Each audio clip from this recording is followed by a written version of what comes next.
Je vous propose maintenant d'ouvrir directement la deuxième séquence dédiée aux espaces verts, cette fois-ci, et aux collectivités. Et je vais commencer par Maxime Guérin de Plantes et Cités. Je vous invite à me rejoindre. Maxime, vous comptez parmi les premiers maîtres Jedi, hein. On peut même dire que vous êtes la réincarnation de Maître Yoda pour Oui. ce projet.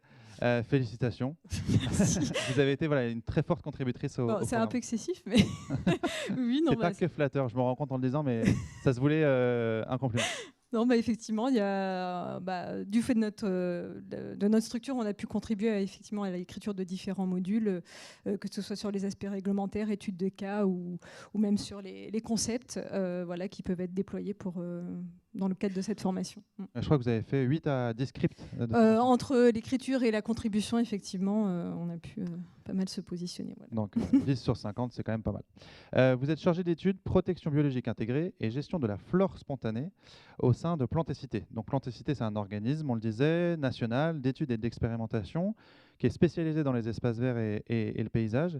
Et vous êtes un centre technique qui assure le transfert de connaissances scientifiques vers les pros, les professionnels des espaces verts, des entreprises et des collectivités locales. Combien d'adhérents ? Donc on est un peu plus de 700 adhérents dorénavant, donc ils sont répartis sur toute la France. Et puis on a également une antenne en Suisse. Et puis on peut avoir ponctuellement des adhérents ailleurs aussi en Europe. Et la plupart sont des collectivités ou il y a d'autres Alors sur les 700, on va dire il y a à peu près 250 collectivités de tout type, de l'ordre de 200 entreprises et bureaux d'études. Et après, ça peut être des organismes de formation, de conseil, des établissements d'enseignement et puis d'autres profils de gestionnaires également au-delà des collectivités. Donc Maxime, vous serez accompagné pour cette séquence de Nathalie Chausset, que j'invite à me rejoindre. Vous pouvez également l'applaudir. Merci pour elle. Je vous invite à vous asseoir. Je ne sais pas comment les noms s'organisent. Si sur la slide suivante, il y a les noms des intervenantes. Bonjour. Bonjour Nathalie. Nathalie, vous êtes responsable des services. Ah, super, vous êtes dans le bon ordre. Parfait. Vous êtes responsable des services faune sauvage, biocontrôle, gestion des ravageurs et irrigation. Donc là, quand on parle de gestion intégrée des paysages et des jardins, avec vous, on a aussi la bonne personne. Et vous travaillez pour les parcs et hôtels Disney. Avec vous, on va aborder les contraintes organisationnelles que vous rencontrez compte tenu du fait que vous accueillez du public qui est là pour s'amuser, pour manger, pour boire, pour dormir, et dans un environnement qui soit le plus joli et le plus sympa possible. Et puis il y a donc des exigences en termes de maintien en conditions d'exploitation de tous ces sites. Combien de visiteurs par an au parc Disney ? Entre 15 millions et 17 millions par an. C'est des chiffres On hallucinants. est ouvert 365 jours de l'année, donc 7 jours sur 7. On va dire qu'on est ouvert 24 heures sur 24 parce que même si le parc est fermé aux visiteurs, on a quand même des salariés qui travaillent sur le parc. Combien d'hectares ? 90 hectares à peu près. Alors, sur seulement les parcs, 90 hectares. Sinon, ça représente un peu plus de 2000 hectares. Ouais, quand on ajoute les hôtels, les espaces dédiés au personnel, etc. Voilà. Combien de personnes dans votre équipe pour gérer ces 200 hectares ? Alors, j'ai 20 personnes sous moi, on va dire, mais j'ai 4 personnes qui gèrent tout ce qui est biocontrôle, 3 personnes en irrigation, 3 personnes en faune sauvage et le reste sur le pest control. Le pest control, donc la gestion des ravageurs. Ouais, la gestion des Et ravageurs. donc ces personnes, elles travaillent de camp à camp parce que est-ce qu'on travaille à l'entretien des paysages pendant qu'il y a les visiteurs ? Non. Enfin, si. Oui et non. Okay. Oui et non. On va dire que la première partie de leur journée, elle est consacrée exclusivement sur le parc, parce que le parc est fermé aux visiteurs. Et nous, on travaille à l'inverse. C'est-à-dire que quand les visiteurs sont sur les hôtels, on est sur le parc. Et quand les visiteurs sont sur le parc, on va sur les hôtels. Logique.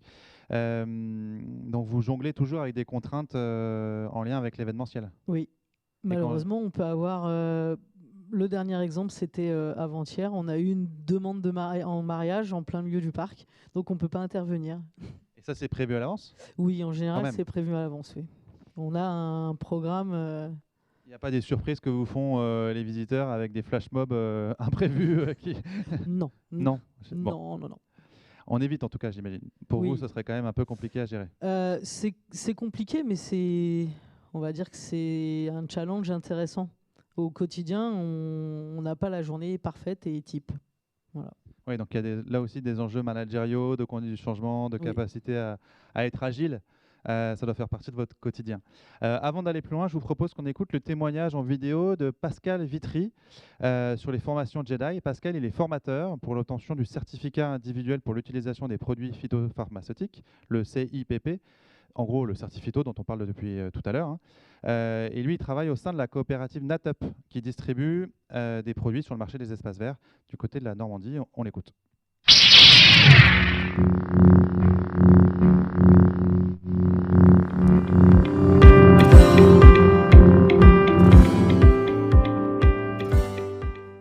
Bonjour, je suis Pascal Vitry, je suis formateur CIPP depuis 10 ans pour le compte de la coopérative agricole NatUp en Normandie. Et je suis particulièrement délégué pour la formation qui concerne les zones non agricoles, hein, qu'on appelle aujourd'hui GEVI. Et donc, je forme principalement les collectivités territoriales, les paysagistes et les golfs. Et en parallèle, je suis distributeur de fournitures espaces verts et horticoles depuis plus de 20 ans chez Chlorodis. Donc, c'est une structure qui est rattachée au groupe Advitam Distribution, situé dans les Hauts-de-France. Cette formation m'a permis de compléter mes connaissances et de mettre à jour mon support de formation.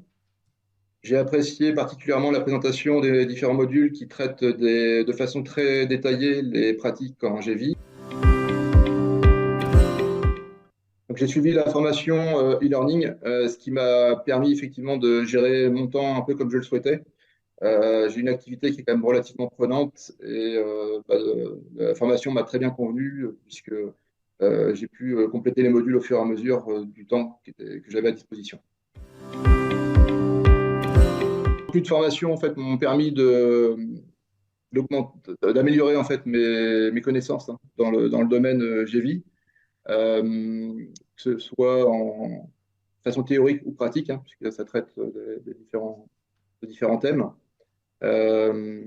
Et donc, j'ai pu effectivement reprendre certaines choses qui sont mises en place depuis pas mal de temps, notamment l'aspect végétalisation avec le sujet des cimetières actuellement qui pose des soucis en fait, au niveau du monde des espaces verts. L'éco-pâturage, par exemple, aussi, qui est mis en place dans pas mal de collectivités aujourd'hui. Voilà, donc des sujets vraiment qui touchent de façon très concrète le métier des espaces verts actuellement. En fait, dans le sujet, il y a beaucoup de choses très théoriques. Mon expérience du terrain depuis pas mal de temps me fait dire qu'on doit s'adapter aux nouvelles pratiques. Mais moi, je constate de façon régulière que les collectivités ne sont pas toujours prêtes effectivement à mettre des moyens. Ils n'ont pas toujours conscience que les nouvelles techniques alternatives que l'on propose vont demander beaucoup plus de temps, que ce soit humain et matériel, et les investissements ne sont pas toujours là derrière. Donc merci à Pascal Vitry et mes excuses auprès de lui. Donc il n'est pas du tout à la coopérative NatUp, mais donc à la coopérative Advitam dans les Hauts-de-France et pas du tout en Normandie. Donc rien à voir. Je reviens à vous, Maxime et Nathalie. Peut-être une première réaction à ce témoignage, ça vous inspire? Effectivement, le dernier constat sur le fait que les collectivités parfois n'ont pas forcément conscience de la nécessité de passer par ces outils, du temps à y consacrer, des moyens à mettre en œuvre. C'est vrai qu'aujourd'hui, la question du biocontrôle est devenue presque tabou finalement parfois, parce qu'on considère que c'est un outil dont on en a peut-être plus besoin, ou en tout cas quand on prend le sujet frontalement. Au sens des produits? Au sens des produits, voilà. C'est vrai qu'on voit il y a de moins en moins d'agents qui sont formés au certificato, etc. Et finalement, quand on se retrouve à devoir utiliser solutions, parce qu'il reste des cas où on en a besoin, les agents se retrouvent un peu démunis, soit parce qu'ils ne sont pas formés à l'utiliser, soit parce qu'ils ne sont pas habilités pour. Et du coup, on peut créer des situations d'impasse parce qu'on considère aujourd'hui être au-delà de ça. Et on risque du coup de se dispenser, de passer à côté de solutions qui fonctionnent pourtant bien. Du coup, ce n'est pas tant des formations sur le biocontrôle, au sens les produits de biocontrôle en tant que tels qui sont aujourd'hui attendus. peut-être des méthodes un peu plus globales. Donc on pourrait, comme on le disait tout à l'heure en introduction, des formations au contrôle biologique ou à la gestion écologique de certains espaces. Mais est-ce que c'est des formations aussi générales que ça ou c'est plus anglais sur des problématiques particulières pour les collectivités? Donc, en fait, en préparant cette journée, du coup, j'ai pu échanger avec un certain nombre de formateurs. Et effectivement, il y avait notamment une entreprise de conseil en arboriculture ornementale qui témoignait du fait qu'ils avaient essayé de monter une formation sur le sujet centré sur le sujet du biocontrôle et ils ont eu 0 inscrit. Voilà, qui s'adressait aux agents des collectivités parce qu'effectivement, rentrer directement par ce sujet, ça ne parle pas. Par contre, c'est un sujet qui nécessite d'être abordé et il y a toujours besoin d'être formé à ça, mais c'est effectivement, il faut l'enrober finalement dans autre chose pour pouvoir en parler. Donc, soit une entrée thématique, effectivement, autour de la gestion d'un espace donné, donc un cimetière, un terrain de sport ou autre, ou soit autour d'une problématique, la gestion de la pyrale du buis, des maladies de je ne sais pas quel thème, enfin du palmier par exemple, etc. Qu'on peut retrouver dans les modules Jedi avec des entrées thématiques et ensuite une déclinaison par type de problématique. C'est plus comme ça aujourd'hui qu'on aborde la question du biocontrôle, en tout cas qu'on peut l'aborder avec les agents des collectivités. Et on voit que les organismes de formation d'ailleurs font évoluer aussi les intitulés des formations. Et aujourd'hui, même les formations autour du zéro phyto, c'est presque déjà dépassé finalement pour ce public-là qui pense qu'on est qui pense être déjà au-delà de ça. Et finalement, le zéro phyto, c'est même aujourd'hui une composante de la gestion écologique. Mais là, les organismes avec qui j'ai échangé ont témoigné du fait que si l'intitulé est frontalement le zéro phyto, encore une fois, on a de moins en moins d'inscrits et qu'il faut finalement aborder ce sujet dans autre chose parce que c'est une nécessité, mais il faut trouver la porte d'entrée pour former les collectivités et les agents à ces sujets-là. Penser usage, c'est ça que je retiens aussi de ce que vous dites. Donc c'est un enjeu à la fois pédagogique, mais aussi un enjeu marketing. C'est ça que j'entends aussi dans l'intitulé, dans la. Oui, c'est ça. D'une certaine manière, peut effectivement permettre aux agents d'avoir l'occasion d'en parler via d'autres voies finalement, parce que c'est une nécessité et c'est une solution dont on a toujours besoin. Parce qu'on traite encore en collectivité Alors, on applique encore des produits. On prétend ne plus traiter. Ouais.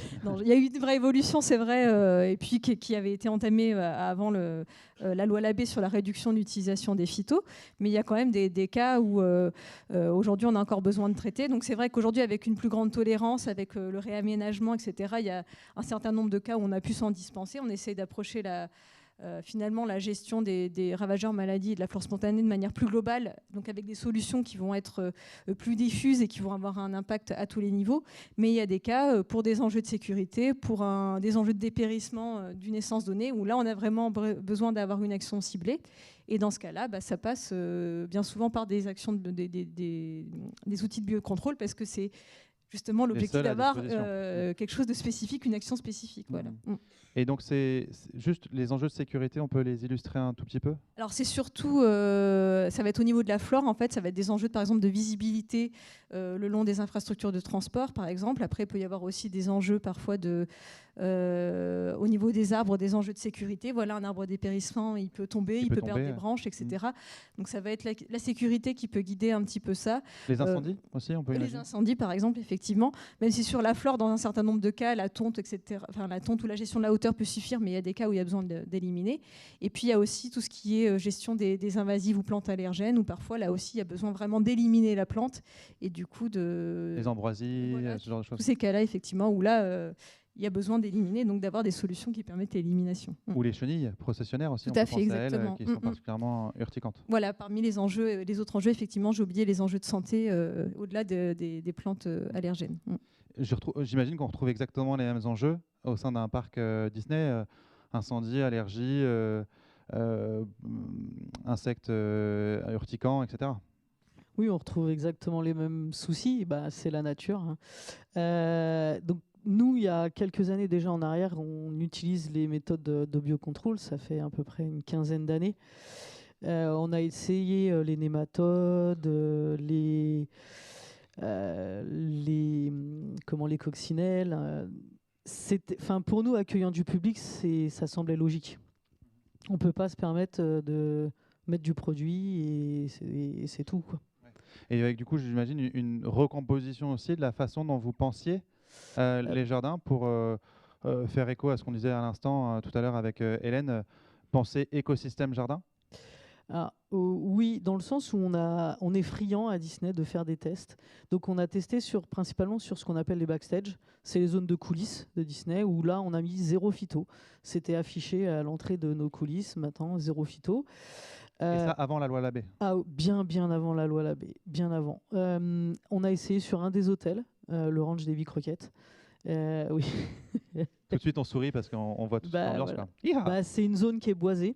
Oui. En fait, c'est pas. Oui. Voilà. Il y a un enjeu aussi particulier parce que c'est un univers et une ambiance particulière de l'hôtel. Chaque hôtel a son ambiance. Donc, on a principalement testé sur cet hôtel-là. On a eu des résultats selon les années qui étaient satisfaisants.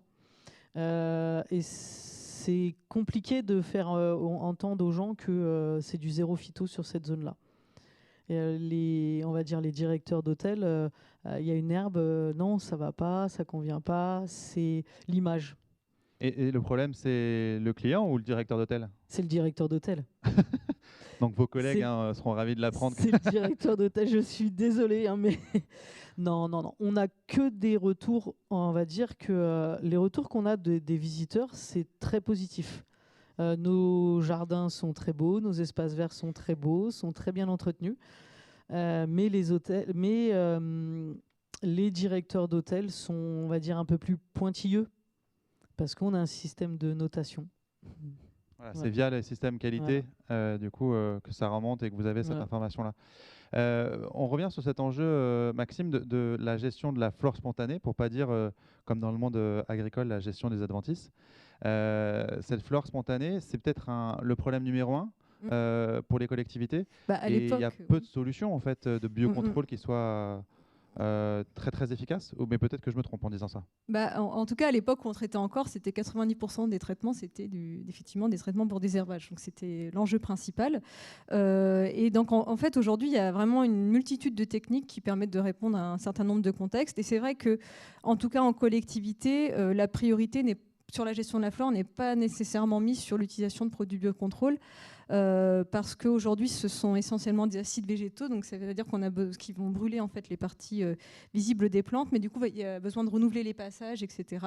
Il y a toujours la question, c'est quand même mal vu, malgré tout, de sortir équipé, parce que là, c'est un produit biocontrôle, il y a besoin d'avoir une pulvérisation des équipements de protection, donc en termes d'image, c'est assez mal accepté. Et c'est vrai que là, les collectivités, en tout cas, on va dire hors peut-être de la gestion des voiries, vont plutôt se tourner vers des techniques alternatives avec notamment les outils de désherbage mécanique ou même, comme je le disais tout à l'heure, le réaménagement des espaces aussi, puisque parfois on peut soit mettre en scène la flore spontanée pour qu'elle soit mieux acceptée, soit tout simplement imperméabiliser pour éviter qu'elle se développe, ou au contraire végétaliser davantage pour effectivement l'intégrer à un tout. Alors, on arrive au sujet quand même de la formation, c'est l'objet. Comment concrètement et auprès de qui les agents des collectivités, les agents territoriaux se forment, Maxime? Donc il y a forcément le CNFPT, donc le Centre national de la fonction publique territoriale, qui va former un certain nombre d'agents et qui fait, en fait, pour former d'ailleurs ces agents, font appel à des professionnels qui peuvent être directement des agents techniques des collectivités ou également, dans un certain nombre de cas, ils font appel également aux FREDON, qui proposent aussi des formations directement les FREDON, les fédérations régionales de défense contre les organismes nuisibles. Merci. Voilà. Il peut aussi y avoir parmi donc des choses un petit peu différentes également, des entreprises d'agrofourniture qui proposent des formations, on pense à Compo Expert notamment. Et puis aussi tout ce qui va être expert et spécialiste de la gestion du patrimoine arboré, donc là, tel que Arboris Consultance ou les membres du GKO, des groupements d'expertise pour en arboriculture ornementale, qui vont proposer des formations aussi. Et puis là, selon les cas, ça peut être des formations qui vont être en groupe finalement générique et qui s'adressent à plusieurs structures, ou une formation qui va être vraiment adaptée aux besoins de la collectivité. Donc là, la formation va être faite sur place, avec une matinée en salle et puis après une après-midi sur le terrain autour d'un sujet qui concerne directement la collectivité pour voir concrètement comment on peut avancer sur ce sujet. La pratique et le terrain évoqué Hélène tout à l'heure.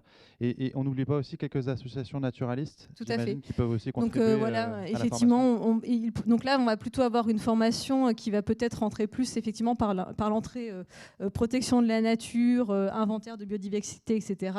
Et qui, in fine, va après aborder les solutions de gestion dans un objectif de limiter l'impact sur la biodiversité. Nathalie, du côté de votre équipe, comment sont formés les agents Disney ? Alors déjà, pour leur certificat, ils passent soit par EasyPest, soit par l'ISTAV. Institut scientifique et technique de l'animal en ville. Voilà. Ou alors, ils font des formations sur des journées techniques. Oui, ils sont passés par Arboris aussi, pour tout ce qui est chenilles. Non, et puis ils aiment bien avoir... Alors, je ne vais pas les envoyer en formation pratique automatiquement, ils font forcément de la théorie. Parce qu'une journée complète enfermée ou 2 jours complets enfermés dans une salle, c'est difficile en étant tout le temps en extérieur. Ouais. Et puis, c'est des moments d'échange. Ils aiment bien échanger avec les autres collectivités. Nous, on est quand même assez spécifique. Et on rencontre les mêmes difficultés que tout le monde. Mais avec nos horaires, c'est encore plus compliqué. Ils n'ont qu'1 heure sur le parc, enfin 1 heure, 1 heure et demie sur le parc, de 6h30 à 7h, à 8h maximum. Donc il faut qu'ils trouvent des produits ou des alternatives avec des délais de réentrée le moindre possible. Oui, et en plus, encore une fois, avec du grand public. Maxime, sur ces journées techniques, est-ce que c'est un filon à creuser ? Effectivement, nous, on n'est pas les seuls, mais c'est vrai que nous, on propose des journées techniques liées au programme d'études qu'on met en place. Et effectivement, les collectivités les prennent comme des formations et nous demandent d'ailleurs des justificatifs de formation lorsqu'ils assistent à ces journées. Et c'est vrai que ce qui est intéressant pour eux, c'est de voir des exemples d'autres gestionnaires afin de pouvoir s'inspirer de ce qu'ils font. Et puis au-delà des journées techniques, là, il y a plein de structures qui en proposent sur des thématiques variées avec des visions nationales ou parfois même locales, ce qui peut être intéressant effectivement d'aborder le sujet au niveau de sa région pour être vraiment ancré dans son quotidien. Il y a aussi tout ce qui est charte et labellisation qui peuvent proposer aussi des accompagnements qui peuvent servir de formation également, parce que c'est l'occasion en amont de la labellisation formelle. Voilà, effectivement, il y a un accompagnement souvent par un auditeur ou un organisme porteur de charte qui va permettre effectivement de faire le point sur ces pratiques, de voir comment les faire évoluer, et ça peut faire partie aussi de la formation finalement, d'une autre forme de formation. On reviendra en fin de journée sur le label Éco-Jardin, qui est un exemple de démarche de labellisation. On peut citer aussi la capitale française de la biodiversité. Est-ce que c'est des démarches dans lesquelles est impliqué Disney, des démarches de labellisation, de charte ? On essaye, mais c'est pour nous compliqué dans le sens où c'est pas notre première activité. Nous, la première activité, c'est l'accueil du public. Donc, c'est quand même les manèges, quoi. Voilà, oui, je suis désolée. Non, on a essayé de mettre en place sur certains hôtels, enfin sur l'hôtel Cheyenne, de mettre un parcours avec des hôtels insectes, des plérifleuries, des nichoirs. On a un potager où la production va sur nos restaurants. Enfin, sur et ça, le grand public, les visiteurs le visitent, sont attirés par ça ? Ils viennent peut-être pas pour ça. Alors, ils viennent pas pour ça, mais quand ils se déplacent sur l'hôtel, ils le voient, donc ils en profitent. Le potager, les fraises, on va dire que c'est régulièrement... Elles restent pas longtemps sur le pied. Non, mais c'est bien, au moins. C'est pour ça. Voilà, c'est fait pour ça. Il y a des petits panneaux explicatifs. Le but, c'est vrai que c'est notre but premier, c'est d'accueillir du public, mais c'est qu'ils aillent dans les manèges. La formation par l'expérimentation ou le partage de retours d'expérience et de valorisation de résultats d'expérimentation, Nathalie, vous l'expliquiez, c'est un sujet qui est... Voilà, vous étiez fan un peu d'expérimentation chez vous. Est-ce que c'est vous qui impulsez ça ? C'est vos équipes qui portent ça directement ? C'est un peu des deux. D'accord. Maxime a eu l'occasion de venir avec mon prédécesseur, donc c'est un peu des deux. Voilà. Et Maxime, vous, c'est un cœur de métier. C'est effectivement, parce que nous, on n'est pas du tout organisme de formation. Effectivement, on fait plutôt de l'expérimentation et on réalise des études. Et effectivement, en fait, tous les ans, nos adhérents nous interpellent sur les sujets du moment. et sur comment avancer sur ce sujet. Et on voit bien que parmi les sujets qui ressortent, il y a souvent la gestion d'un type d'espace ou d'un bioagresseur donné. Et la question du biocontrôle, du coup, revient fréquemment et nécessite d'être traitée dans ce cadre-là pour apporter des solutions de gestion adaptées aux problématiques du moment. Oui. Un exemple de dispositif d'expérimentation qui mériterait d'être partagé aujourd'hui et sur lequel on pourrait retrouver des références sur le site de Plantécité, par exemple. Là, le dernier en date qui a permis d'explorer un certain nombre de solutions, c'était effectivement le programme Seibuxus sur la gestion de la pyrale du buis. Donc on a travaillé quand même 8 ans sur ce sujet. Et ce qui était intéressant, c'est qu'on a vraiment pu explorer plein de voies. Donc il y a eu forcément l'utilisation d'agents de biocontrôle micro-organismes avec le Bacillus thuringiensis, mais on a pu étudier aussi le piégeage, la confusion sexuelle, l'utilisation de prédateurs avec les chrysopes notamment qui ont bien fonctionné. On a aussi travaillé sur les techniques d'application, parce que le buis c'est un profil d'arbuste particulier, quand même très dense, feuillage très dense, etc. Donc il y avait aussi des choses à faire à ce niveau-là. Et donc l'idée c'était bien de montrer qu'il y avait besoin d'une combinaison de solutions pour tester les différents stades. Et au-delà finalement du biocontrôle, on a aussi travaillé sur les alternatives au buis parce que malgré tout, certains souhaitaient arrêter l'utilisation du buis et passer au-delà. Donc ça faisait partie aussi des axes de travail. Mais on a essayé vraiment de taper à toutes les portes et de voir toutes les solutions. J'ai oublié aussi les trigogrammes qui ont été travaillés donc dans les parasitoïdes. Donc voilà, c'était vraiment une diversité de produits qui ont été travaillés et qui tous présentent leurs intérêts en fonction des moyens, à quel point on est prêt à sauver ces buis, du type de buis, etc. Mais voilà, il y en a pour tous les goûts finalement. Nathalie, les buis, c'est fini? Non, pas entièrement. Je reconnais. On en a encore un petit peu, mais justement, suite au travail qui avait été fait sur Disney, on a essayé de limiter les buis. Et peut-être les recomposer dans un environnement où ils sont moins on va dire, en concentration, ce qui pourrait attirer Oui. justement la pyrale. Oui. C'est du réaménagement, mais c'est peut-être pas si simple. Alors après, pour nous, le réaménagement, c'est assez compliqué parce que c'est des concepts. Donc un concept... Oui, là pour le coup, il y a un concept marketing, on va dire, qu'il faut savoir respecter. Parce qu'il faut que ça rentre en ligne de compte avec l'environnement de l'hôtel. Oui, que ça soit sur le parc, alors que ça soit sur le parc ou les hôtels, enfin les parcs ou les hôtels. Oui, on respecte des concepts. Donc il y a des plantes des aménagements qui sont faits pour donner vie à l'histoire qu'on peut avoir sur le land. Ouais, voilà. Oui, donc on peut pas faire ce qu'on veut en fait quand on est responsable des jardins chez Disney. Non, on peut vraiment pas faire ce qu'on veut. Le choix des couleurs pour les fleurs sont bien spécifiques. Oui. Donc penser du coup la formation de ces équipes dans ce contexte-là, peut-être de l'intérêt de formation plus intra. De formateurs qui viennent chez vous pour faire des formations spécifiques pour intégrer toutes ces contraintes-là? C'est ce qu'on préfère. Ouais, voilà. Plutôt Au que moins, les gens se rendent compte qu'on ne peut pas faire tout et n'importe quoi. Et l'avantage de travailler sur le terrain, enfin chez nous, c'est il nous apporte des réponses à nos difficultés. Mais il faut être prêt du coup à intervenir entre 6h30 et 7h du matin? Non, on a des... Non, on a des tolérances. Après, pour les formations, on peut aller sur le parc avec les visiteurs. On passe inaperçu. Hein. D'accord. Incognito. Une question, j'imagine, de la salle. Préparez-vous, sinon je désigne. Natalia.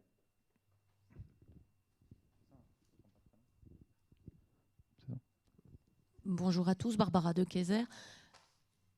Pas bien. Natalia, j'étais à peu de choses près. Ah oui, presque, oui. J'avais une question par rapport à la vidéo qu'on a qu'on a vue en début de cette intervention-là. Moi, j'ai entendu dans la remarque de Monsieur Vitry à la fin la question du coût du biocontrôle, qui n'a pas été forcément abordée. Maxime a parlé un petit peu des nouveaux produits de biocontrôle, mais il y a aussi un problème de coût économique de ces interventions-là, de coûts humains aussi, parce qu'on a quand même un niveau d'effort qui est supplémentaire avec les techniques de désherbage notamment. Et donc, ça m'intéressait de savoir si Disney avait chiffré dans ce sens-là le coût du changement des pratiques au niveau de la gestion des espaces verts des sites. Oui, nos budgets sont prévisionnels, mais ils sont fixes. C'est-à-dire que l'année d'avant, on est obligé de de l'anticiper. Donc, comme ça fait déjà quelques années qu'on savait que la loi Labbé allait passer, on a pu anticiper les coûts que ça allait occasionner et le nombre de passages en plus. Ouais, mais du coup, j'imagine que d'une année sur l'autre, on peut avoir des attaques de ravageurs imprévues, et ben on fait avec le budget qu'on a. On arrive toujours à retrouver du budget ailleurs. Ouais. L'avantage, alors je le reconnais, l'avantage que j'ai, c'est de gérer plusieurs équipes qui n'ont pas le même budget et que c'est des budgets séparés dès le début de l'année. Donc du coup, j'arrive à jongler s'il y a des problèmes. Si tu peux rebondir sur la question des coûts et des temps de travaux, comme on l'a dit, en fait, finalement, les collectivités aujourd'hui ont plutôt tendance, on va dire, à faire utiliser qu'à utiliser par elles-mêmes les produits biocontrôle. Et c'est vrai que là, peut-être au niveau de la formation, on le voit sur d'autres sujets, il y a peut-être un message important à faire passer d'effectivement, dans les cahiers des charges et CCTP, de faire chiffrer ce surcoût, ce temps de travail à passer en plus, le coût des produits aussi, qui parfois, finalement, on reste sur des temps de travaux et des coûts qui sont similaires avec ceux qu'on avait pensés pour les solutions plus traditionnelles et qui ne correspondent pas à la réalité du biocontrôle. Et c'est vrai que là, dans les formations qui s'adressent plutôt aux décideurs, il est important, je pense, d'aborder cette question-là parce que ça nécessite effectivement de faire évoluer les choses aussi à ce niveau-là. On en reparlera des formations aux décideurs parce que je ne suis pas complètement sûr qu'elles existent, ou en tout cas, si elles existent, qu'ils y participent, mais on n'en dit pas plus. On va prendre une autre question de monsieur.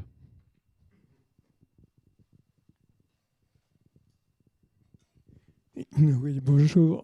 Bertrand Montmoreau, je suis formateur justement Certiphyto, Certibiocide et organise de formation.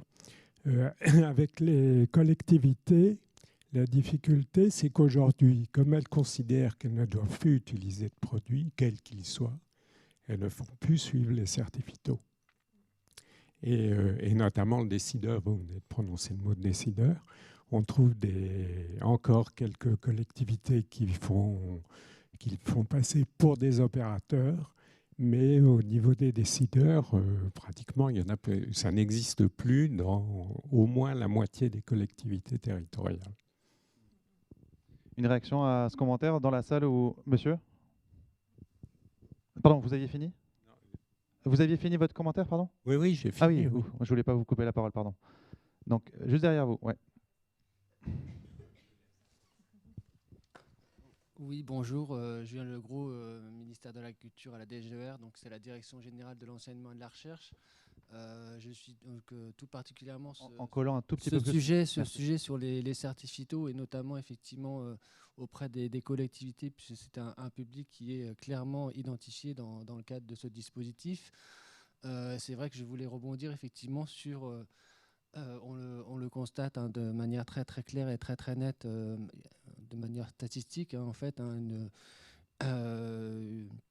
une baisse très très sensible et très significative effectivement de l'activité Certiphyto auprès des collectivités, ce qui amène effectivement à nous poser des questions au niveau du ministère et de la DGER en particulier, notamment dans le cadre d'une obligation réglementaire qui concerne donc ce qu'on appelle le conseil stratégique phytopharmaceutique. Et effectivement, la question c'est de savoir si effectivement ça a toujours du sens aujourd'hui d'imposer aux collectivités ou pas ce conseil stratégique phytopharmaceutique, dans la mesure où effectivement aujourd'hui l'activité est réduite à une peau de chagrin en termes de renouvellement. On est peut-être à, je vais dire, 10 à 15% du renouvellement potentiel en fait. Voilà, parce que je voulais compléter ce qu'a dit mon prédécesseur. Merci beaucoup. Maxime, une réaction à ça? Est-ce qu'il faut repromouvoir le Certiphyto parce qu'on a quand même besoin à un moment donné d'appliquer des produits, ou est-ce que tant pis on abandonne et par là même on laisse tomber le conseil stratégique qui, j'imagine, pourtant amène à repenser un peu plus globalement la gestion écologique des espaces verts de collectivités? J'imagine pas qu'on puisse... là, je pense que la trajectoire est lancée, ça va être compliqué de revenir en arrière.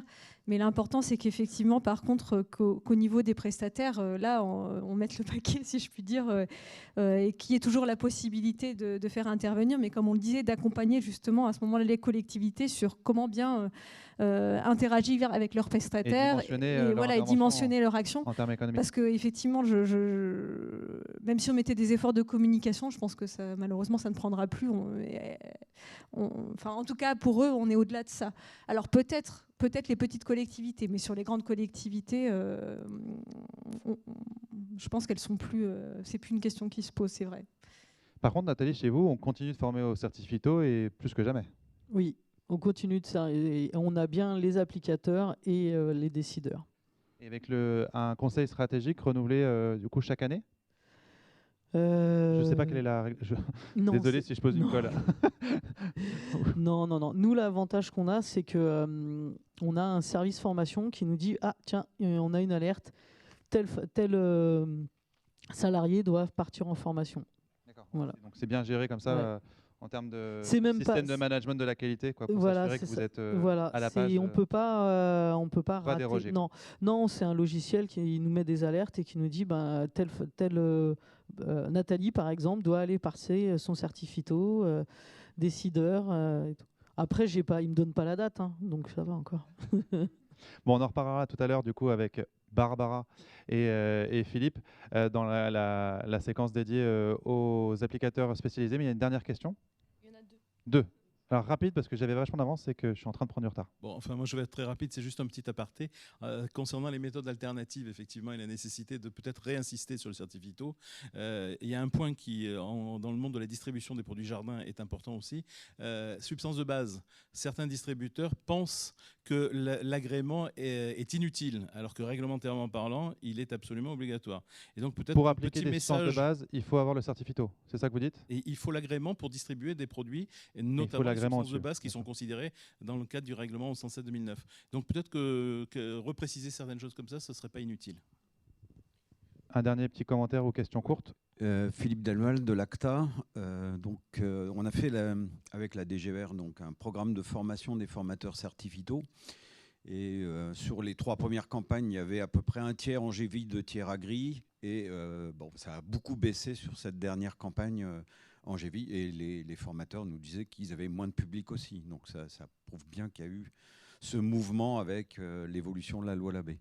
Par contre, alors, on est intervenu dans les départements d'outre-mer et il y a une très forte demande de ce côté-là. Et on a organisé des demi-journées GVI en complément de l'agri avec des acteurs locaux. Mais je voulais savoir aussi si ces formations à distance, JEDI, étaient adaptées ou devaient être adaptées pour le milieu ultramarin.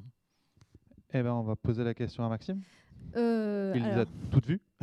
je dirais que tout ce qui est la théorie, le réglementaire, oui, mais par contre, les études de cas, ça n'ira pas parce que c'est effectivement pas les mêmes problématiques, pas les mêmes contextes. Enfin, rien que les végétaux, la manière dont ils poussent, etc., c'est pas du tout les mêmes enjeux.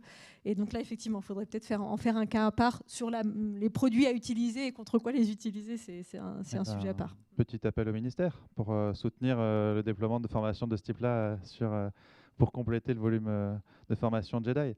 Merci pour vos questions. On passe vous bougez pas, hein, surtout. On passe à un petit moment quiz. Donc dégainez vos téléphones, c'est parti. Pour ceux qui n'ont pas encore réussi à se connecter, c'est le moment. Donc à nouveau, menti.com 42 83 66 69. J'ai l'impression d'être Nikos. Ou sinon alors non, vous n'avez pas besoin de le refaire. Si jamais vous étiez déjà voilà, c'était que ceux qui n'avaient pas jusqu'alors créé leur session. Vous êtes prêts? C'est bon? 3, 2, 1, go! Je vous laisse du coup découvrir votre question directement sur votre téléphone parce que moi je ne l'ai pas. Nicolas, tu relis la question?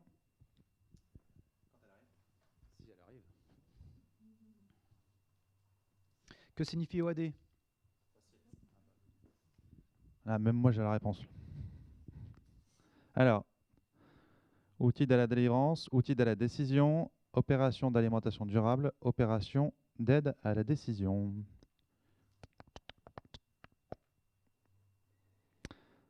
Bien joué, ça va, ça va. Je suis rassuré, on est avec des gens bien. Une petite vidéo pour expliquer la réponse.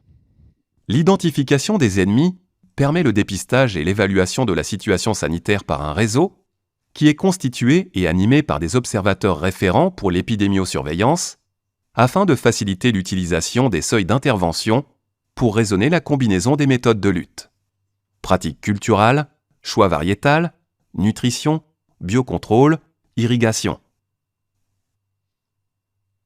C'est la sommation des différents leviers agronomiques et son articulation qui permettent une gestion intégrée des GEVI aidés en cela par les outils d'aide à la décision, OAD, et des outils modernes de diagnostic. Tout est dit. Tu voulais réagir Non. Un petit clin d'œil à Olivier. Sommation, j'avais un petit doute moi sur la somme tout court, non? Bref. On a compris l'idée, en tout cas. Je reviens vers vous pour poursuivre notre échange. Nathalie, est-ce que vous utilisez des OAD chez Disney?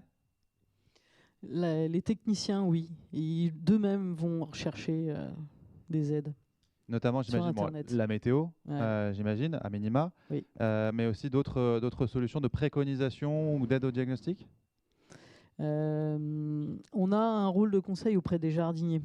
Donc il y a des tours de zone qui sont faits avec la responsable du fleurissement, l'irrigation, un technicien irrigation, les jardiniers.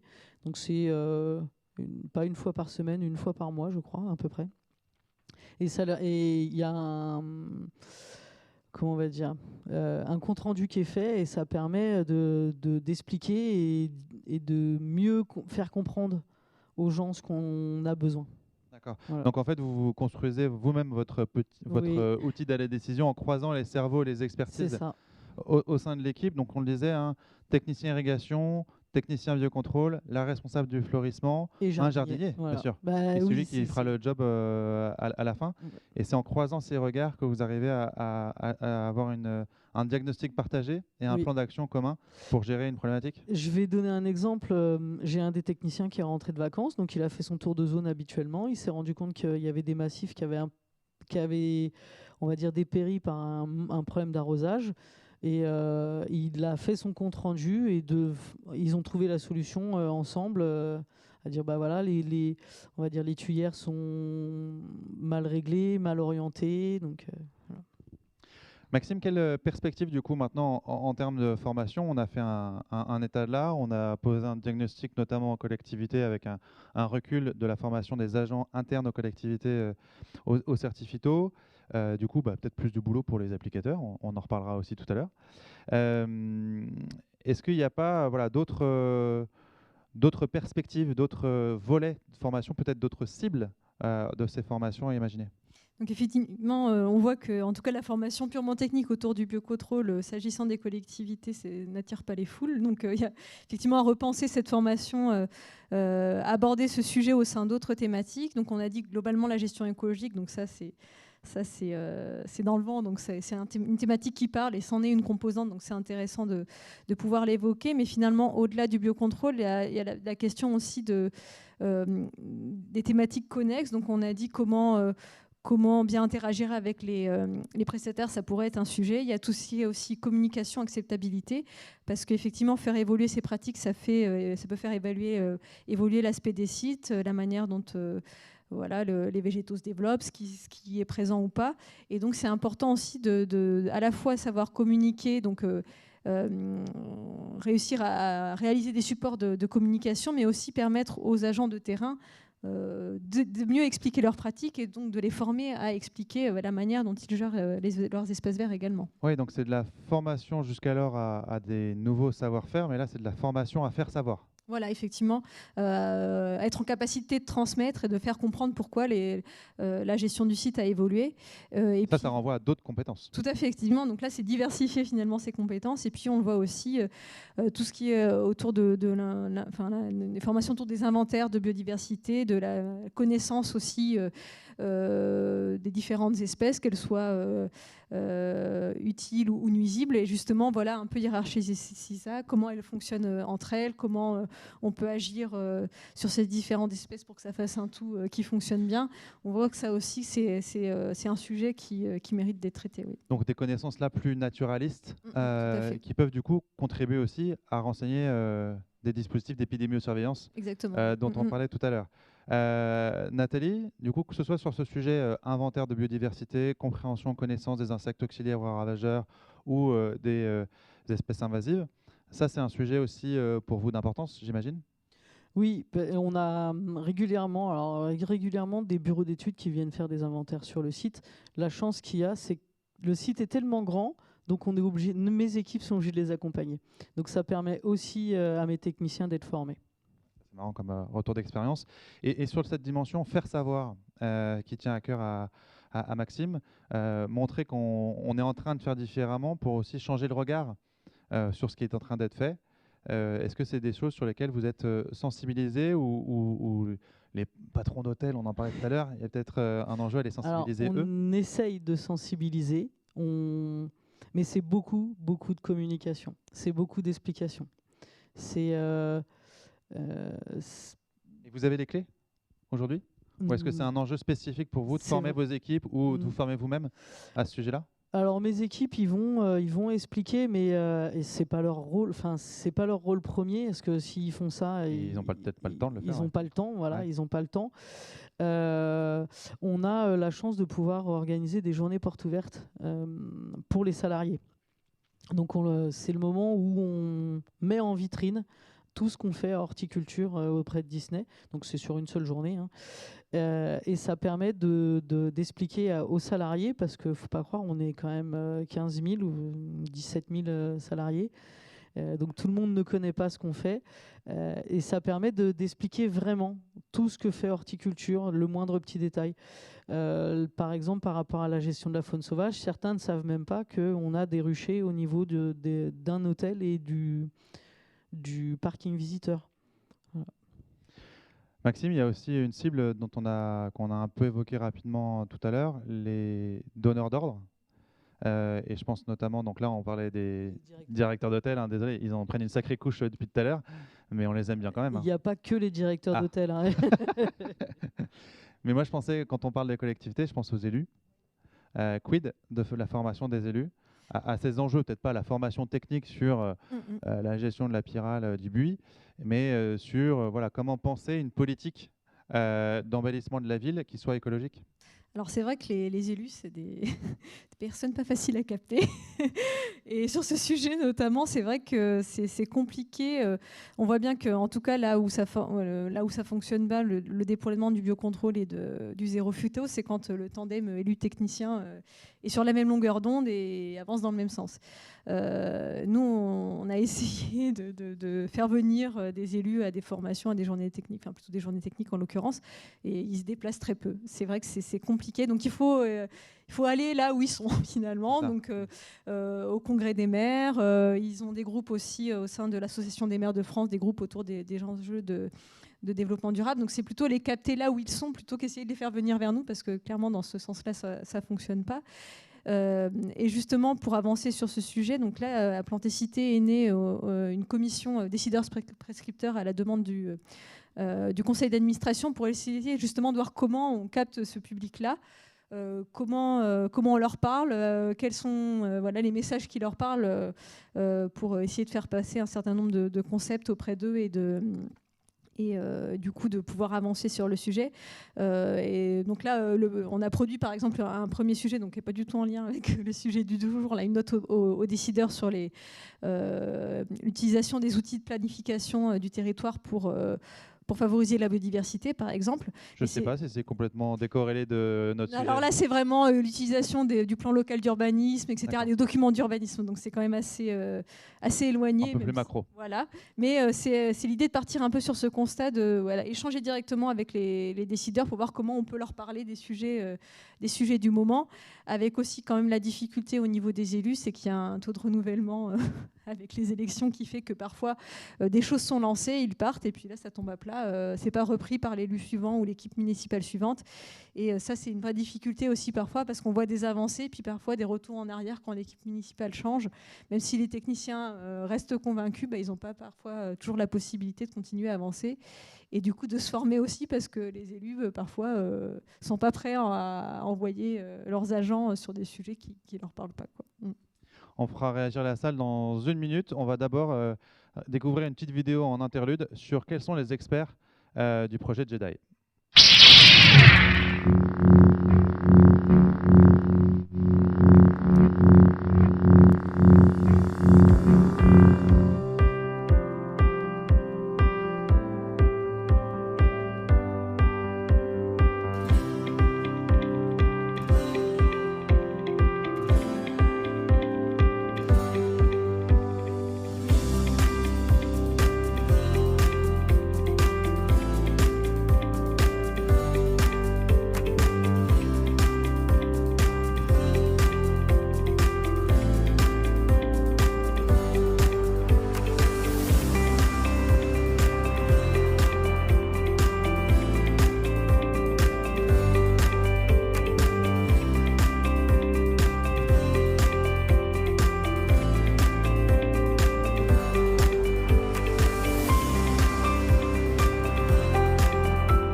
remercier, les applaudir. Parce que c'est quand même un super programme qui est aujourd'hui déployé en ligne et donc mis à disposition de tous et toutes. Une question sur la place, par exemple, des élus et le rôle des élus dans vos formations. Est-ce que, je sais qu'il y a des formateurs dans la salle, on l'a dit, vous avez été déjà en lien avec ces élus-là, monsieur?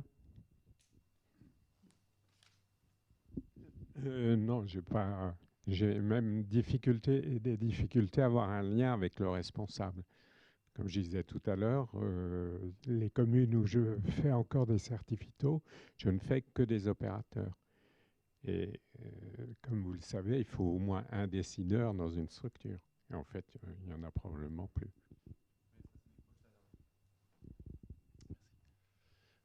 Juste un mot justement par rapport au fait de pouvoir toucher les élus. Moi, dans mon expérience de conseiller en paysage et de formateur, c'est beaucoup plus facile de les toucher par les comités de communes.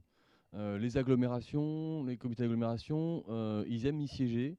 Je travaille avec voilà, le contrat de plan interrégion ou avec l'agglomération du Havre ou même des plus petites agglomérations en Ile-de-France. Et c'est vrai que là, sur des thématiques spécifiques qui peuvent être l'eau, qui peuvent être la production de végétal local ou des choses comme ça, on arrive à les faire venir chez eux. C'est vrai qu'il faut aller chez eux, mais ils viennent, ils se déplacent et ils sont contents de se retrouver et d'aborder d'autres thématiques aussi.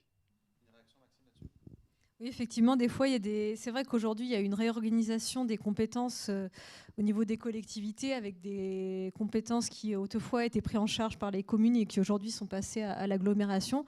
Et finalement, certaines communes n'ont plus leur mot à dire dans la manière dont ils gèrent leurs espaces verts, par exemple. Et c'est vrai que finalement, pour un certain nombre de cas, c'est l'agglomération qui est le bon échelon. Et peut-être avec à ce niveau-là des élus qui vont être plus spécialisés aussi sur les thématiques, ce qui permettra peut-être davantage les toucher sur le thème du jour, par exemple. Il y avait une autre question là-haut. Oui, bonjour à tous. Carole Bonnet du ministère des Armées pour le soutien général. Voilà, on représente 55 groupements de soutien en métropole, outre-mer et étrangers. Groupement de soutien, pardon? Oui, groupement de soutien. Qu'est-ce que c'est? C'est en fin de compte un gros groupe régional qui représente le soutien pour tous les régiments sur lesquels les bases sont... Le soutien administratif, technique, logistique, c'est ça dont on parle. Et donc là, nous sommes confrontés à la gestion, l'entretien des espaces verts complètement différentes suite au zéro phyto. Donc le ministère des Armées a bien pris ça en charge. Au niveau pourcentage, on est à plus de pratiquement 50%. Voilà. La problématique 50%, pardon, de quoi? De zéro phyto. D'accord. Sur nos sites. On a 150 000 hectares à peu près. Et je voulais faire part et rebondir sur les présentations qui ont été faites. Les modules biocontrôle et zéro phyto, ça serait bien de les intégrer dans un module peut-être de gestion d'entretien d'espaces verts, des espaces extérieurs, parce qu'il n'y a plus que ça.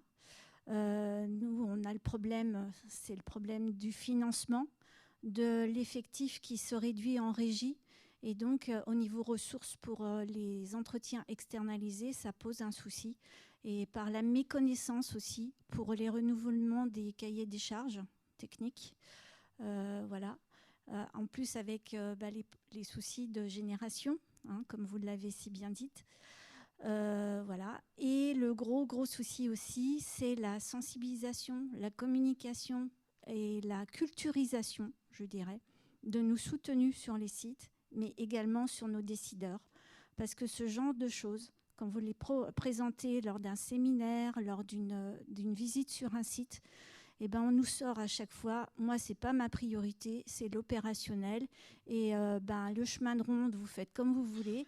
Mais un rotophile sur tout un grand site, même une piste aérienne ou autre, eh ben, c'est un gros souci. J'imagine que c'est des soucis qu'ont aussi les aéroports ou autres. Donc il y a des retours d'expérience à imaginer. Et puis pour répondre à votre question déjà, ou une première réaction, les modules JEDI sont bien incarnés dans des études de cas, dans des problématiques dédiées à des espaces verts. Ce n'est pas une formation générique sur le biocontrôle, mais c'est bien dans une logique avec un angle pratiques sur intégrant les contraintes spécifiques des espaces verts? Alors, je remercie Monsieur Pougeot, le chargé du ministère de la Transition, puisque ce genre d'information, je ne l'avais pas. Donc, une méconnaissance sur ce projet, qui est un beau projet. C'est vrai que les ministères des Armées, on le voit un peu de loin et un peu comme secret ou un peu voilà, comme à côté. Et donc, c'est un enjeu peut-être à effectivement Mais animer. nous sommes confrontés, pareil, comme nos homologues qui se trouvent en collectivité même problématique. et autres. Voilà. Une réaction, Maxime? Oui, je voulais. Dominique en parlera peut-être tout à l'heure, mais je voulais rebondir aussi sur les autres formats de formation. Là, c'est vrai qu'on avait été mobilisé à Planticité par le ministère de l'écologie pour travailler sur un projet qui s'appelait Plan Éco-Jardin, dont l'objectif en fait était de construire un jeu sur la gestion écologique pour justement amener les sites de l'État et à passer à la gestion écologique. Et justement, la direction générale de l'armée a participé aux ateliers pour la création de ce jeu. N'en dis pas plus du coup parce que voilà. Dominique. Donc, mais c'était en tout cas pour dire qu'effectivement il y a aussi d'autres formats qui ont été imaginés pour ces sites en particulier, dans l'idée de mettre un peu là aussi se mettre en situation et voir concrètement comment agir en passant par l'illustration d'un site donné. Une autre question, madame, en vous présentant si vous voulez bien. Oui, bonjour, Marie-France Ducion, donc je suis une élue. Bienvenue, vous êtes la bienvenue, madame. Et bravo d'être là. Et ce que je voulais demander, ou en tout cas signaler à Maxime, si je peux l'appeler par son prénom, concernant Planticité, c'est signaler que les élus ont des droits à la formation et que peut-être, si ça n'est pas en tout cas déjà le cas, je ne crois pas l'avoir vu, j'ai un peu cherché, c'est qu'il y ait des formations adaptées pour les élus qui traitent de ces sujets en élargissant peut-être au-delà du biocontrôle, parce qu'évidemment, je pense que pour un élu, mais vous l'avez signalé, c'est la gestion écologique des espaces verts de collectivité. Voilà, avec des entrées, somme toute, plus larges et de façon aussi à ce que ça puisse attirer... Oui, puis au bon niveau, au niveau politique public, quoi. Au niveau politique public, et puis que ça puisse attirer l'intérêt, même pour éventuellement des élus qui ne sont pas forcément... très oui, on n'a pas besoin d'être un élu écolo pour être intéressé à ces sujets-là. Peut-être qu'il faut l'intituler « Comment être réélu grâce à la gestion écologique des espaces verts ». Je passe la parole à Annabelle Levert. Ouais, merci Pierre, tu as fait notre prochain programme de formation. Du coup, madame, je voulais vous interpeller sur le format, justement. On se pose justement cette question, on en a discuté avec les partenaires du projet Jedi, de s'interroger sur la création de modules comme ça sur un format digital très court, du micro-learning, un peu ce qu'on a fait sur Jedi, je ne sais pas si vous les avez découverts, mais sur ce format micro-learning, quelle serait finalement l'acceptabilité de cette superbe formation inventée à l'instant par Pierre? Alors, j'ai pas une grande carrière d'élu, hein, pour l'instant, je suis que... voilà, c'est que ma 3e année, donc... Où ça? Vous êtes élu où? En région parisienne, à Saint-Mandé. Voilà. Je pense que sûrement les deux types de formats peuvent intéresser les élus, parce qu'en même temps, il peut y avoir un intérêt à être en présentiel pour rencontrer d'autres élus, d'autres communes. Bon, voilà. Donc, la limite, le webinaire, c'est très pratique, mais ça a une petite limite, c'est qu'il n'y a pas le côté relationnel, échange de pratiques, etc. Il faut organiser des visites, des tournées dans les beaux jardins. Odile, vous aviez une autre question ou une remarque, un commentaire à apporter? Le temps que le micro arrive. Merci beaucoup. Oui, c'était une question relative aux communes, justement, enfin aux collectivités. Je me posais la question, suite à l'intervention aussi de la dame du ministère des Armées, est-ce que toutes les collectivités suivent effectivement la loi Labbé? Enfin, est-ce qu'il n'y en a pas qui utilisent encore des phytos, en fait? Parce que c'est censé être 0%. C'est ça qu'on est en train de se dire. Il y a une question de taille, c'est clair. Je pense que certaines petites collectivités sont peut-être moins informées et ont peut-être aussi pas conscience de ce qu'elles utilisent. En tout cas, si les grandes collectivités le font, c'est sciemment. Je dirais que si les petites collectivités le font, c'est peut-être moins sciemment et c'est peut-être par méconnaissance. Mais faites gaffe à ceux qui nous écoutent, hein, tout est enregistré. Donc on va diffuser ça aux grandes et aux petites collectivités et après, il n'y aura plus d'excuses. Mais je pense qu'il y a à la fois peut-être la question de savoir ce que j'utilise, est-ce que c'est dans les clous ou pas. Ça, c'est pas, tout le monde n'est peut-être pas en capacité, en tout cas quand on est une petite commune, un agent qui n'est pas spécialisé, peut-être qu'on ne se pose pas forcément la question. Mais c'est clair que pour avoir travaillé sur les usages orphelins justement phytosanitaires, à un moment pour faire ce diagnostic des usages orphelins en espace vert, c'était très compliqué parce que quand on posait frontalement la question aux collectivités, quels sont vos besoins en matière de produits, mais non, je n'en utilise pas. Donc il y avait quand même, on sentait un côté, je n'assume pas d'en utiliser. Après, je pense que vraiment les grandes collectivités, moyennes collectivités sont dans les clous parce qu'ils sont suffisamment informés, mais se pose peut-être encore la question pour les plus petites. Une réaction ? Oui, à mon souvenir, il y a quelques années en arrière, sur Disney, nous avions reçu, avec l'aide de la Fredon, des élus et des directeurs de certaines collectivités. À proximité Oui. Ouais. Et enfin, pas à proximité, hein, c'est dans la région parisienne. Ouais, c'était un collectif, ils étaient venus passer une journée, on leur avait montré les jardins, on va dire, et les coulisses. Et l'envers du décor. Et l'envers du décor. Et ça avait plutôt plu, j'imagine, ce type d'échange pratique sur le terrain. Donc c'est peut-être là aussi une piste d'action à imaginer. Et puis on vient d'identifier une cible complémentaire, hein, les élus de grandes et petites. Alors les élus, et en particulier peut-être les élus de plus petites collectivités et leurs agents, et qui n'ont pas forcément tous les moyens, dans tous les sens du terme, de bien appliquer la loi Labbé. C'est ce que je retiens de cet échange. Un dernier commentaire, une dernière question. Nicolas, tout devant, je te passe le micro. Oui, je voudrais réagir à votre propos, madame, au niveau du ministère des Armées, parce que je trouve que c'est assez symptomatique des difficultés que peuvent rencontrer des parties prenantes du GEVI, ce sentiment d'isolement, pas forcément un accès facilité à l'information. Il n'y a pas plus complexe que la réglementation, notamment sur les GEVI. Si on veut tout maîtriser, c'est extrêmement difficile. Et donc j'extrapole et je me dis, je me retourne toujours vers toi, Dominique, mais là, je sais qu'il y a une tentation aujourd'hui des politiques publiques, en ce qui concerne les GEVI, de se dire le couperet réglementaire est passé et on abandonne finalement le terrain. Non, ne nous abandonnez pas. C'est aujourd'hui qu'on a besoin du soutien des politiques publiques pour cette phase de transition, pour que les gens échangent leurs expériences, pour que les gens bénéficient du support en R&D, d'adaptation. Qu'on parle de l'essor du biocontrôle ou du succès de la gestion écologique dans nos milieux et même au-delà, ça passera par le GEVI et ça sera le modèle. Et si on quitte et on ne finance plus la transition, on risque d'avoir des difficultés à promouvoir ce modèle. Donc merci à tous ceux, et je sais qu'au ministère de l'Agriculture et ici, vous êtes convaincus aussi, mais de porter ce message dans les plus hautes sphères, vos ministères respectifs. Mais ça, c'est vrai que c'est un vrai sujet. On l'a vu avec l'OFB et les agences de l'eau. Effectivement, dès lors que la loi Labbé a été promulguée, il n'y avait plus d'accès à des fonds pour mener cette transition, que ce soit pour l'acquisition de matériel ou l'accès à des formations, accès à des outils de communication. Du jour au lendemain, on a stoppé les financements autour de ce sujet, alors qu'effectivement, la transition n'était pas terminée. Et là, il y a un certain nombre de collectivités et autres acteurs qui se sont retrouvés bloqués parce qu'ils espéraient pouvoir avancer et finalement, il n'y avait plus les possibilités qui étaient là. On fera réagir tout à l'heure Dominique Pougeot, parce que moi, je ne sais pas ce que vous en pensez, mais il commence à faire faim. Donc, je vous propose qu'on applaudisse Nathalie et Maxime. Je rappelle, Nathalie de Plantécité, Nathalie de Disney et Maxime de Plantécité. Merci beaucoup à toutes les deux pour vos témoignages. Merci beaucoup à vous pour vos interventions, votre participation. Et puis, on se dit à tout à l'heure. J'espère que je ne vous lis rien. Hein. On est bien, c'est bon. Directement au déjeuner. On se retrouve ici en salle à 14h. Ça redémarre à 14h, donc venez un tout petit peu avant.